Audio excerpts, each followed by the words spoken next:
এই আব্দুর রহমান দেখ, এটা আমার বাড়ি, পুরো 1 কোটি টাকা দিয়ে বানাইছি। আমি তোকে বলছিলাম না বড় হয়ে অনেক টাকার মালিক হব। এখন দেখ আমি কত বড় লোক।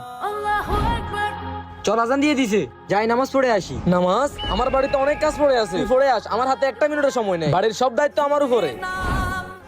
আমি নিশ্চিত তুই আমার বাড়ি দেখে মনে মনে জ্বলতেছে। শুরু থেকে শেষ পর্যন্ত আপনি একটা টাকাও দেন নাই, টাকা কখন দিবেন? আরে সাফরান, তুমি আজকে ফজর নামাজ পড়তে আসো নাই কেন?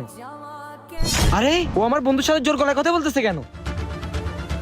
যখন লোনের টাকা পরিশোধ করতে পারবে না, তখন আমাদের ফ্যাক্টরি থেকে টাকা লোন নিয়ে এত বড় বাড়ি কেন তৈরি করছো? আরে কি হয়েছে, তুমি আমার বন্ধুকে এত অপমান করতেছো কেন? আরে ইমাম সাহেব, উনি আমাদের ফ্যাক্টরি থেকে অনেক টাকা লোন নিয়ে এত বড় বাড়ি তৈরি করছে, এখন আমাদের টাকা পরিশোধ করতেছে না। আচ্ছা একটা কাজ করো, ও যত টাকা লোন নিছে সব টাকা মাফ করে দাও। আচ্ছা ইমাম সাহেব, আমি ওনার সব টাকা মাফ করে দিয়েছি।